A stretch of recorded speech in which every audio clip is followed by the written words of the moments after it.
RFM, la chronique du jour.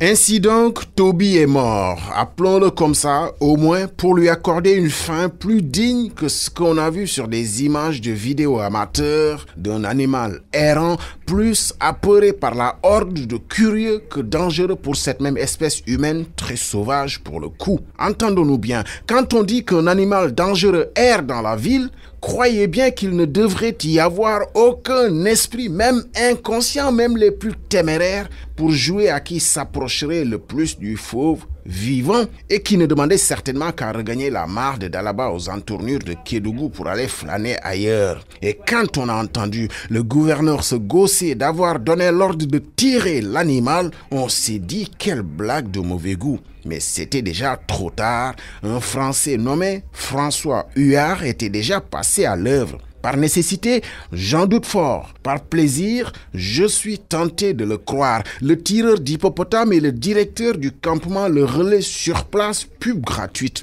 Mais il est chasseur de son état et ça change tout. Un chasseur, vous vous rappelez, Juan Carlos, roi d'Espagne, avait bien dépensé 50 000 €, plus de 32 millions de francs CFA pour tirer son éléphant au Botswana. En juillet 2015, tollé planétaire, quand un riche dentiste américain, Walter Palmer, pose avec la tête coupée de sa proie le lion Cécile, emblématique félin du parc national du Hwange au Zimbabwe. Un chasseur chasse par passion, certes, mais il tue toujours par plaisir, c'est connu et c'est évident. Mais alors, l'inconcevable nous est confirmé le plus officiellement et sans sourciller par le commandant Moussa Ndour, responsable de la zone d'intérêt synergétique de la Falémé et chef de la faune de Kédougou. Écoutez bien, je le cite, la décision d'abattage de l'hippopotame n'était nullement l'intention des autorités en charge de la question, mais elle est due à un manque de moyens matériels auxquels le service fait face pour immobiliser l'animal. On aurait aimé juste le neutraliser, mais malheureusement nous ne disposons pas de moyens pour le neutraliser. J'ai cité bien sûr le commandant Moussa Ndour et ce n'est pas une blague. Donc nous, en fait, dans ce pays, on a des zones de parcs animaliers, le Nyokolokoba n'est pas très loin non plus, où les gardes-chasse et gardes forestiers n'ont que leurs mains nues pour faire leur travail. Dénuement total.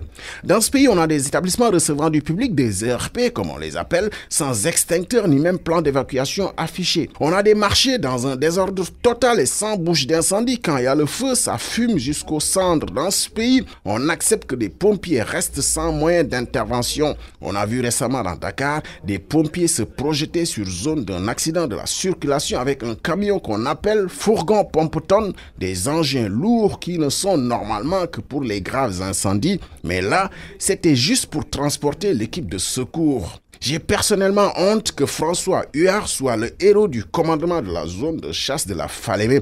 Tant qu'à faire, il fallait lui demander de prêter son arme à un garde-chasse. La honte jusqu'au bout. Franchement, on n'est pas sérieux dans ce pays. On ne tire aucune leçon de nos échecs et expériences. En 2017 déjà, un hippopotame qui rôdait encore avait été tué par les populations à Gouloumbou et depuis, vous vous imaginez, on n'a toujours pas mis de moyens pour faire face à ce genre de situation. La vérité, c'est que Toby n'aurait jamais dû mourir juste parce qu'il s'est baladé un peu trop près des humains. La chasse est terminée. C'est bizarre, mais je me sens presque plus proche de Toby que de son bourreau François. RIP mon frère, Toby. RFM. La radio de toute l'actualité. La radio de toute l'actualité.